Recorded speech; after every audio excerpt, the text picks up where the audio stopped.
Hello mga listeners! Bago kayo magsimulang makinig sa kwento, sana ay huwag ninyong skip ang mga ads. Malaking tulong po ito sa amin upang maipagpatuloy namin ang paggawa ng mga kwentong maibabahagi sa inyo. Maraming salamat sa inyong suporta. At sana ay mag-enjoy kayo sa pakikinig. Happy listening! Hi! Ako si Enzo, 25 years old. Tiga-Albay ako, pero dito na ako sa Maynila nakatira at nagtatrabaho ngayon. 18 years old lang ako nang magdesisyon akong lumuwas ng Maynila para makipagsapalaran. May mga kamag-anak naman ako rito, pero mas pinili kong mamuhay mag-isa at matutong tumayo sa sarili kong mga paa. Pang-apat ako sa 5 magkakapatid. At sa totoo lang, habang lumalaki ako, pakiramdam ko ako rin yung batang laging nasa gilid. Yung laging nandoon pero parang hindi nakikita. Naglakas loob akong umalis ng probinsya dahil gusto kong takasan ang buhay na kinalakihan ko. Gusto kong iwan ang bahay namin dahil wala naman akong gaanong magagandang alaala doon. Simula pagkabata, pakiramdam ko, hindi ako paborito ng kahit sino. Habang lumalaki ako, nakikita ko kung gaano kalapit ang mga kapatid ko kina mama at papa. Nakikita ko rin kung gaano kasaya ang mga pinsan ko kapag magkakasama sila. Samantalang ako, palaging parang estranghero sa sarili kong pamilya. Tuwing may family outing o reunion, madalas hindi ako sumasama. Mas pinipili kong magkulong sa kwarto, matulog, o magpanggap na may ibang ginagawa kaysa makisama sa kanila. Hindi dahil ayaw ko silang kasama, kundi dahil pakiramdam ko, hindi ako belong. Para akong taong inimbitahan lang pero hindi naman talaga hinihintay at pinapansin. Wala rin akong naging malapit na kaibigan noong high school. Habang ang mga kaklase ko ay may sariling grupo, may mga lakad pagkatapos ng klase, at may mga taong pwedeng tawagan kapag malungkot sila. Ako naman ay diretso lang umuuwi. Pagdating sa bahay, magsasara ako ng pinto at mananatili sa loob ng kwarto hanggang kinabukasan. Unti-unti akong nasanay sa pagiging mag-isa. Nasanay akong walang naghahanap sa akin. Nasanay akong walang nagtatanong kung kumusta na ako. Nasanay akong sarilinin ang lahat ng problema, lungkot, at mga tanong sa isip ko. Pero ang pinakamasakit, hindi yung pagiging mag-isa. Ang pinakamasakit ay yung pakiramdam na kahit napapalibutan ka ng pamilya at mga tao, pakiramdam mo wala pa ring lugar na para sa'yo. Para kang laging nasa loob ng bahay, pero hindi mo kailanman naramdaman na may tahanan ka. Kapag nagpapadala ng package ang mga tita ko galing sa ibang bansa, excited ang lahat. Nakapalibot sila habang binubuksan yung balikbayan box. Halos lahat ng pinsan ko at mga kapatid ko may nakahiwalay ng plastic na may pangalan nila o kaya alam na agad kung alin yung para sa kanila. May bagong damit, sapatos, chocolates, pabango, at kung ano pa. Samantalang ako, nakaupo lang sa isang sulok at naghihintay. Kapag tapos na silang kumuha ng para sa kanila, saka pa lang may magsasabi ng, ito na lang para kay Enzo. Minsan damit na hindi ka siya sa iba. Minsan gamit na wala nang may gusto. Minsan kung ano na lang yung natira sa kahon. Hindi ko naman kailangan ng mamahaling regalo. Hindi rin ako naiinggit sa mga natatanggap nila. Ang masakit lang para sa akin noon ay yung pakiramdam na parang walang nag-isip na magtabi ng kahit isang bagay para sa akin. At habang tumatanda ako, doon ko unti-unting naintindihan kung bakit hindi ako mahilig sumama sa mga family gathering. Hindi dahil galit ako sa kanila. Hindi dahil ayaw ko silang makasama. Napagod lang siguro akong paulit-ulit maramdaman na parang hindi naman ako ganoon kahalaga sa mga taong pinakaunang dapat nagparamdam sa akin na mahalaga ako. Minsan, umiiyak na lang ako mag-isa sa kwarto ko. Habang nakahiga sa kama, naiisip ko kung baka ampun lang ako. Baka kaya iba ang trato nila sa akin. At sa totoo lang, may mga pagkakataon na hinihiling ko na sana ampun na lang nga ako. Kasi mas madali sigurong tanggapin na hindi ako tunay na anak kaysa araw-araw maramdaman na tunay nga akong anak. Pero parang hindi naman ganun ang pagtrato sa akin. Pero hindi eh. Anak nila talaga ako. Kadugo nila ako. Pamilya nila ako. Kapag kailangan ko ng pera para sa project sa school, ilang beses ko pang iisipin kung hihingi ba ako o hindi. Kasi madalas, Bago pa ako mabigyan, mauuna muna yung galit, reklamo, o sermon. Ba't ang dami mong kailangan? Wala ka bang ibang paraan? Ang gastos-gastos mo naman. Yan ang madalas na marinig ko kay mama. Ibibigay naman nila yung kailangan ko pero pakiramdam ko may kapalit na guilt. Para bang kasalanan ko pang humingi ng tulong. Minsan ibibigay naman nila yung kailangan ko pero pakiramdam ko may kapalit na guilt. Para bang kasalanan ko pang humingi ng tulong. Pero kapag mga kapatid ko ang may kailangan, napapansin ko kung gaano kadali para sa kanila. Tahimik lang si mama. Walang reklamo. Walang mahabang sermon. Walang pagsumbat. At bilang bata noon, hindi ko maiwasang magtanong sa sarili ko, ano bang mali sa akin? May nagawa ba akong kasalanan na hindi ko alam? Habang tumatanda ako, natutunan ko na lang tanggapin na ganoon talaga ang trato nila sa akin. Dumating sa punto na tumigil na akong magtanong kung bakit. Tumigil na rin akong umasa na balang araw ay magbabago ang lahat. Kaya nang mag-18 years old ako, nagdesisyon akong umalis ng Albay at pumunta ng Maynila. Second year college na ako noon, pero napilitan akong mag-drop out. Hindi lang dahil nahihirapan ako sa pag-aaral, kundi dahil ramdam ko na rin na parang wala namang gustong magsakripisyo para makatapos ako. Sa bawat bayarin sa school, mga projects, at pangangailangan ko. Pakiramdam ko pabigat ako. Pakiramdam ko kailangan ko pang patunayan na karapat-dapat akong tulungan. Kaya isang araw sinabi ko na lang sa kanila na may kaibigan akong pupunta ng Maynila at sasabay ako para maghanap ng trabaho. At alam mo kung ano ang masakit? Hindi nila ako pinigilan. Walang nagsabi na, "Anak, tapusin mo muna ang pag-aaral mo." Walang nagsabi na, "Mag-ingat ka, bata ka pa." Walang nagsabi na, "Ayaw naming lumayo ka." Parang napakadali para sa kanila na hayaan akong umalis. Tapos yung mga kapatid ko, ayun, tuloy lang sila sa pag-aaral. Habang ako, naiwan ang mga pangarap ko sa probinsya at kinailangan kong sumabak agad sa totoong buhay. Nakikita ko silang pumapasok sa school, nagpo-post ng mga achievements nila, nagkukuwento tungkol sa mga subjects nila, habang ako naman ay naghahanap ng trabaho para may panggastos kinabukasan. Nang dumating ako sa Maynila, nag-rent lang ako ng isang bed space. Hindi iyon maganda o komportable, pero sapat na para may matulugan ako habang nagsisimula. Meron akong savings na 20,000 pesos. Inipon ko iyon mula sa mga baon ko noong nag-aaral pa ako. Hindi man kalakihan. Alam kong malaking tulong yon habang naghahanap ako ng trabaho. At ang totoo, matagal na akong nagplano na makapunta sa Maynila. Habang nakakulong ako sa kwarto ko noon, hindi lang ako basta nagmumukmok o nagpapalipas ng oras. Habang iniisip ng iba na wala akong ginagawa sa buhay, tahimik pala akong naghahanda para sa kinabukasan ko. Paulit-ulit akong nanonood ng interview tips sa internet. Nagpa-practice akong magsalita ng English kahit mag-isa lang sa kwarto. Minsan, kinakausap ko pa ang sarili ko sa harap ng salamin at kunwari ay nasa isang job interview ako. Call center agent talaga ang target kong pasukin noon dahil alam kong isa iyon sa mga trabahong nagbibigay ng pagkakataon sa mga taong hindi nakapagtapos ng kolehiyo.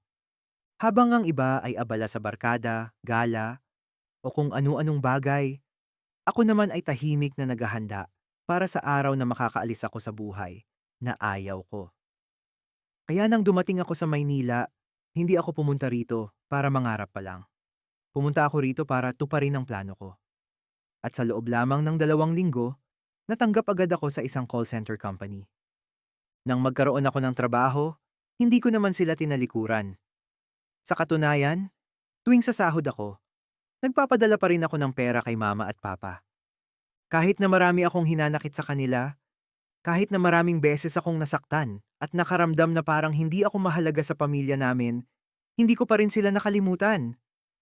It's been 8 years since I moved to Manila. And I can honestly say that leaving my hometown was the best decision I've ever made in my life. It wasn't easy. There were days when I felt lost, exhausted, and completely alone. There were times when I questioned myself and wondered if I had made the right choice. But looking back now, I wouldn't change a thing. Moving to Manila gave me something I never had growing up. The chance to build a life on my own terms. Shit! Ang sarap! Isagad mo!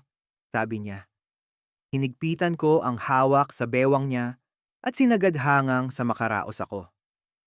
Grabe, ang galing mo talaga, sabi niya. Tapos pareho kaming napahiga sa kama. Ang wild mo. Sagot ko naman habang naghahabol ako ng hininga. Pareho kaming nakahiga sa kama at nakatingin sa kisame at pagod na pagod dahil sa ginawa namin. Katabi ko ang isang lalaki na kakakilala ko lang kanina sa isang app. Nagkasundo kaming magkita ng personal. At ngayon ay magkatabi kaming nakahiga at kakatapos lang magbembang. Pumapatol pala ako sa kapwa ko lalaki, pero walang nakakaalam niyan. Hindi alam ng pamilya ko. Hindi alam ng mga kaibigan ko. Matagal ko yung itinago sa sarili ko. Hindi dahil nahihiya ako, kundi dahil mas madali minsan ang manahimik kaysa ipaliwanag ang mga bagay na alam mong hindi maiintindihan ng lahat. Nung napunta ako dito sa Maynila, hindi lang bagong trabaho at bagong buhay ang natagpuan ko. Nakilala ko rin ang sarili ko. Uulitin pa ba natin to? Tanong ng lalaking katabi ko. Pwede naman. Ikaw bahala. Sagot ko. Gusto kong ulitin pa natin. Sobrang nag-enjoy ako. Grabe ang sarap mo. Sabi niya sa akin. Buti naman nasarapan ka. Sabi ko. Oo, ang galing mo. Ang tagal ko din walang bembang. Sabi niya. Gaano katagal? Tanong ko. Siguro, 2 months na. Busy kasi sa work at ibang bagay. Saka ang hirap maghanap ng kabembang ngayon. Hindi ko bet yung mga nakikita ko sa app or minsan walang place. Sabi niya, sabay tawa. Sabagay, ano palang name mo? Natapos na tayo lahat pero di ko pa rin alam name mo. Sabi ko tapos natawa ako. I'm Dylan. Ikaw, anong name mo? Sagot niya. I'm Enzo. Sagot ko, bakit ka pala nasa app? Anong hanap mo doon? Trip or serious relationship? Or what? Tanong niya. Sa ngayon, gusto ko lang muna ng bembang. Gusto ko lang makaraos, pero open naman ako kung may dumating na seryosong relasyon o kahit anong magandang connection. Depende. Ikaw ba? Sabi ko. Same lang tayo. Hindi rin naman ako naghahanap ng relationship sa ngayon, pero open ako sa possibilities. Kung may dumating, edi okay. Kung wala, okay lang din. Sagot niya. Alam mo, parang mas madali pang maghanap ng kabimbangan ngayon kaysa ng seryosong relasyon. Sabi ko. Nakailang boyfriend ka na ba? Tanong niya. 2 pa lang. Yung isa 1 year kami, tapos yung last ko, 2 years kami. Ikaw ba? Nakailang boyfriend ka na? Sagot ko. Isa pa lang. 4 years kaming dalawa. Sagot niya. Isa pa lang. 4 years kaming dalawa na nagsama. Sagot niya. Medyo nagulat ako. Sa panahon ngayon, bihira na lang akong makarinig ng relasyon na umabot ng ganoon katagal. Bakit kayo naghiwalay if you don't mind me asking? Tanong ko. Napabuntong hininga siya at ilang segundo munang natahimik. Walang third party. Walang cheating. Wala ring malaking away. Dumating na lang ako sa punto na. Napagod na ako. Pakiramdam ko kasi, ako na lang palagi ang may plano para sa aming dalawa. Ako na lang yung laging nag-iisip ng susunod na hakbang para sa relasyon namin. Kapag may issue o problema kami, ayaw niya itong pag-usapan. Nagkakaayos naman kami minsan, pero hindi talaga nare-resolve yung problema. Para lang kaming naglalagay ng band-aid sa sugat, tapos magpapanggap na okay na ang lahat. Paulit-ulit na lang yung cycle. Magkakaroon ng problema, iiwasan namin, tapos magkakaayos ng hindi naman talaga naaayos. Hanggang sa dumating yung punto na wala na akong lakas. Hindi na ako galit. Hindi na rin ako malungkot. Pagod na lang talaga ako, kaya ako na yung nakipaghiwalay. Hindi dahil hindi ko na siya mahal, kundi dahil hindi ko na kayang buhatin mag-isa yung relasyon naming dalawa. Sabi niya. Natahimik ako sa sinabi ni Dylan. Hindi dahil wala akong maisagot, kundi dahil habang nagsasalita siya, pakiramdam ko naririnig ko rin ang sarili kong kuwento. Medyo magkapareho kasi kami ng dahilan kung bakit natapos ang huli kong relasyon. Wala din third party. Wala din cheating.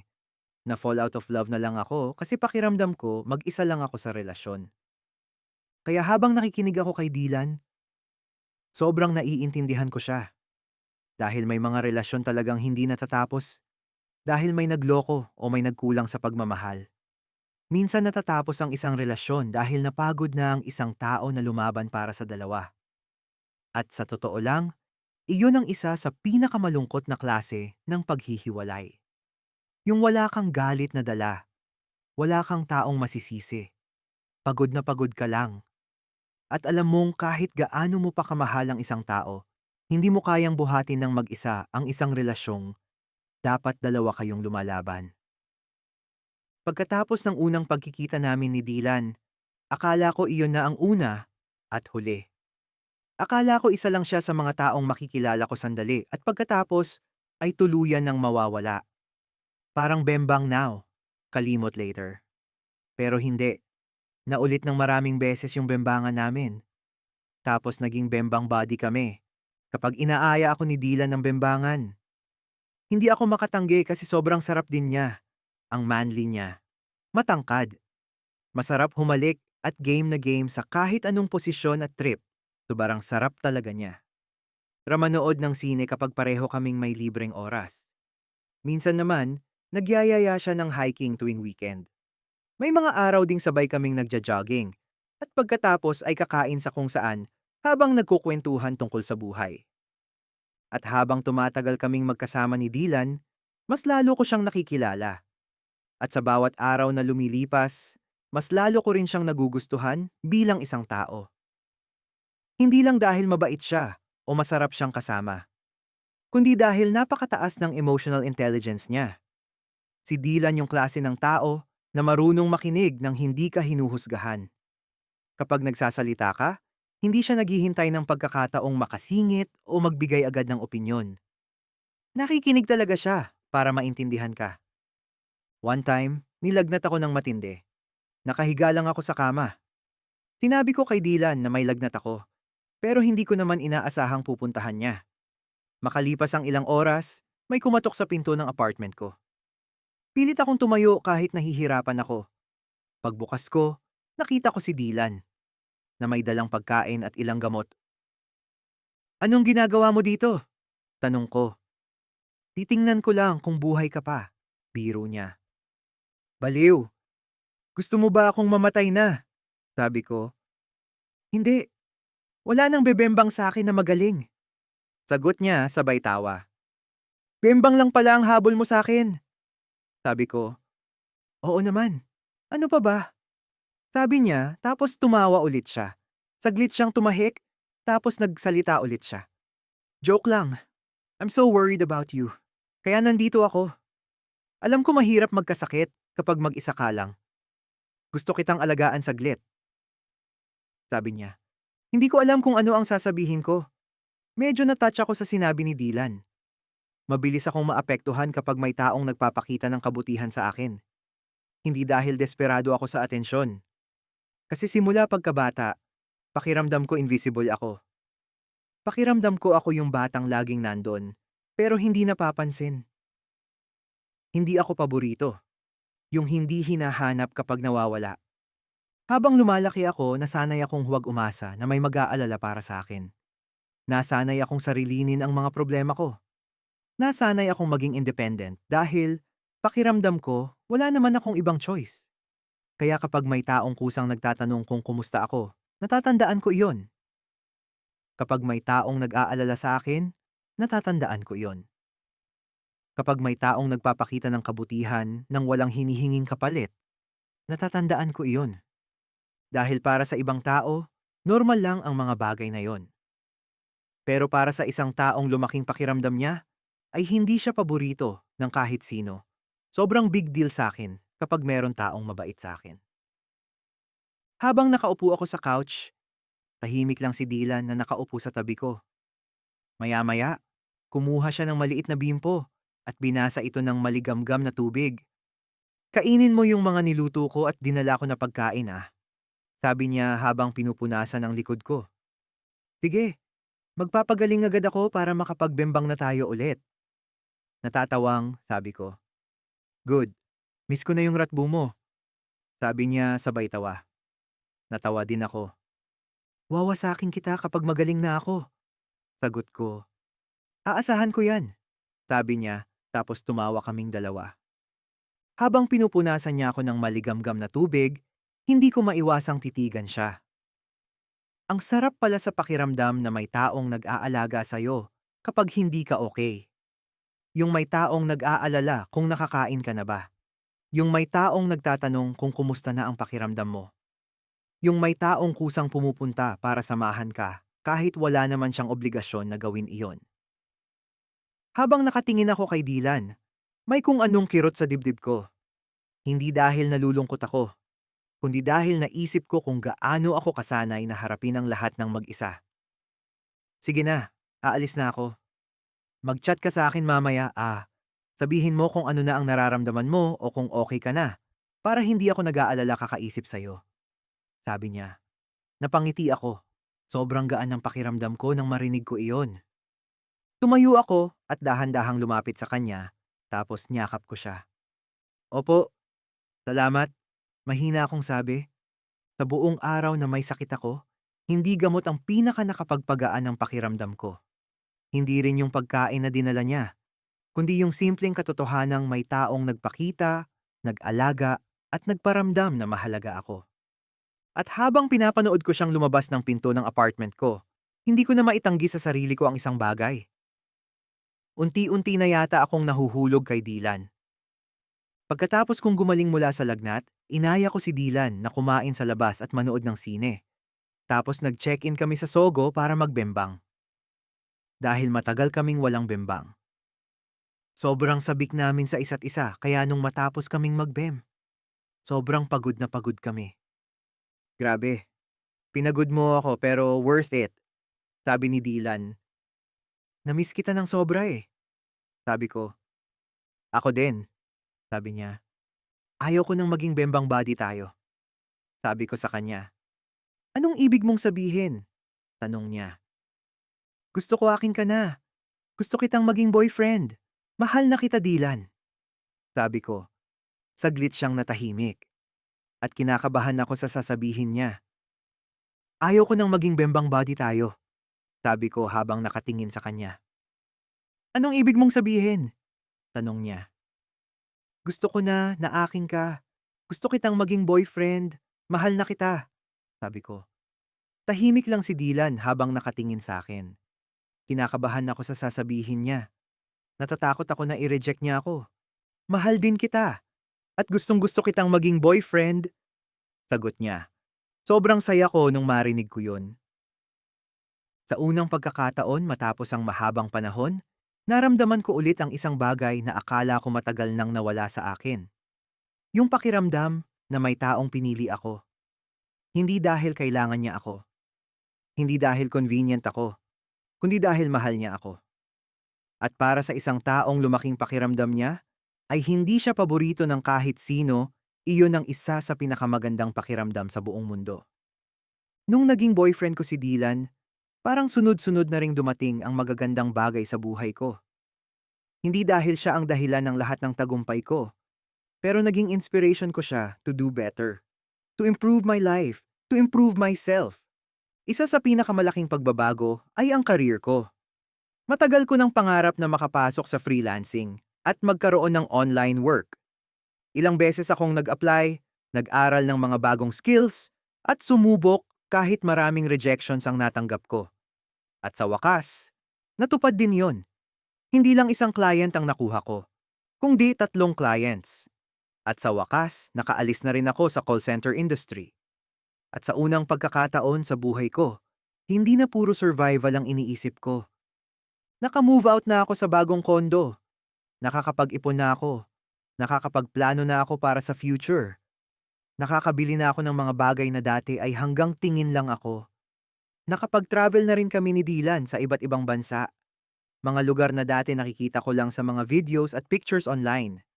Sa bawat bansa na napupuntahan ko, naaalala ko ang batang si Enzo, na laging nakakulong lang sa kwarto, na hindi paborito ng kahit sino. Mula sa call center agent na nangangarap lang ng mas magandang buhay, hanggang sa taong unti-unti nang nabubuhay sa mga pangarap na dati ay sinusulat lang niya sa isip niya bago matulog. Sobrang thankful ako kay Dylan. Hindi lang dahil boyfriend ko siya, kundi dahil sa lahat ng taong dumaan sa buhay ko. Siya yung pinaka nagtiwala sa akin. Siya yung hindi nang iwan at nilaban ako. Siya yung taong nagpaalala sa akin na kaya ko. Siya yung taong sumuporta sa mga pangarap ko. Naalala ko nga nung nawalan ako ng work, sabi niya sa akin, magpahinga ka muna. Ako muna ang bahala sa'yo. Ako muna ang bahala sa lahat. You have to rest and stop fighting for a while. Let me fight for you. Let me shield you from all the responsibilities you're carrying. Yan yung mga salita na sinabi niya na sobrang nagpaiyak sa akin. Kasi buong buhay ko, ako yung laging lumalaban. Ako yung laging naghahanap ng paraan. Ako yung laging nag-aalala kung paano mabubuhay kinabukasan. Ako yung laging kailangang maging matatag. Mula pagkabata hanggang pagtanda, pakiramdam ko, wala naman talagang sasalo sa akin kapag napagod ako. Kaya noong marinig ko ang mga salitang yon mula kay Dylan, sobrang umiyak ako. At dahil sa kanya, mas lalo ko pang ginalingan. At ngayon, sobrang ayos na ng buhay ko. 3 years na kami ni Dylan. At masasabi kong siya ang tamang tao para sa akin. Hindi dahil perpekto siya. Hindi dahil wala kaming pinag-awayan, kundi dahil sa loob ng 3 taon, araw-araw niyang pinatunayan na mahal niya ako. Sa unang pagkakataon sa buhay ko, hindi ko kailangang manghula kung mahal ba ako ng isang tao. Hindi ko kailangang magmakaawa para sa oras, atensyon, at effort. Dahil kusang ibinibigay ni Dylan ang mga bagay na dati ay pakiramdam ko kailangan ko pang ipaglaban para matanggap. Pero akala ko happy ending na kaming dalawa ni Dylan. Isang araw, habang maayos ang lahat, nakatanggap ako ng isang tawag. Isang tawag na hindi ko inaasahan. Isang tawag na halos dumurog sa akin. Tumawag ang mama ni Dylan. Noong una, hindi ko pa naiintindihan kung bakit siya ang tumatawag. Pero habang nagsasalita siya, unti-unting nanlamig ang buong katawan ko. Enzo, naaksidente si Dylan. Wala na siya, sabi ng mama niya habang umiiyak. Ano po? Nasaan po siya? Tanong ko. Nanginginig ang buong katawa ko. Nasa hospital. Wala na siya. Nabangga ng truck yung motor niya, sabi ng mama niya. Hindi ako makahinga. Hindi ako makapag-isip. Hindi ko alam kung gaano katagal akong nakatulala. Hindi ko na maalala kung paano ako nakarating sa ospital. Ang naaalala ko lang, nanginginig ang mga kamay ko habang nagmamadali akong umalis. Paulit-ulit kong sinasabi sa sarili ko na baka may mali lang. Baka hindi totoo.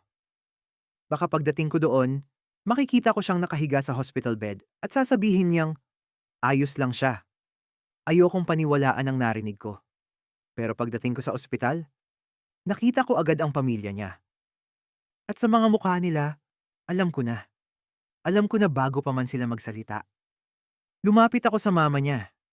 Niyakap niya ako ng mahigpit habang umiiyak. At doon tuluyang bumagsak ang natitira kong pag-asa. Huli na ako. Wala na si Dylan. Nasa morgue na ang katawan niya. Pumasok ako sa loob ng morgue. Mabigat ang bawat hakbang ko. May bahagi ng sarili ko na ayaw lumapit. May bahagi ng sarili ko na umaasang kapag hindi ko nakita, baka hindi totoo ang lahat ng nangyayari. Pero alam kong kailangan kong harapin ang katotohanan. Pagpasok ko, nakita ko siya. Nakabalot ng puting kumot ang katawan niya. Niyakap ko siya, mahigpit, parang ayokong bitawan. At doon, sa loob ng malamig na silid ng morgue, tuluyan akong bumagsak. Umiyak lang ako ng umiyak. Tuloy-tuloy lang ang pag-agos ng mga luha ko habang yakap ko siya. Hindi ko matanggap na wala na siya. Wala na akong pagkakataong yakapin siya kapag umuuwi siya. Wala na akong pagkakataong sabihin sa kanya kung gaano ko siya kamahal. Bakit ang taong pinakamamahal ko? Bakit ang taong pinakamabait sa akin? Bakit ang taong unang nagparamdam sa akin na mahalaga ako? Hindi ko maintindihan. Isang taon na ang nakalipas simula nang mawala si Dylan sa buhay ko. Pero hanggang ngayon, sariwa pa rin ang sugat na iniwan ng pagkawala niya. May mga araw na maayos ako. May mga araw na nakakatawa ako, nakakapagtrabaho, at nagagawa ko ang mga dapat kong gawin. Pero may mga araw din na bigla ko na lang siyang maaalala. Pero pinipilit kong lumaban araw-araw. Pinipilit kong bumangon. Pinipilit kong magpatuloy. Hindi dahil wala na akong nararamdaman, kundi dahil kilala ko si Dylan. At alam kong hindi niya gugustuhing masira ako dahil sa pagkawala niya. Hindi niya gugustuhing sayangin ko ang buhay na tinulungan niyang buuin. Hindi niya gugustuhing tumigil ako sa pangangarap. Hindi niya gugustuhing sumuko ako. Minsan nga, kapag sobrang hirap ng araw, naaalala ko pa rin yung mga sinabi niya sa akin noon. Magpahinga ka muna. Ako muna ang bahala sa'yo. Ako muna ang bahala sa lahat. You have to rest and stop fighting for a while. Let me fight for you.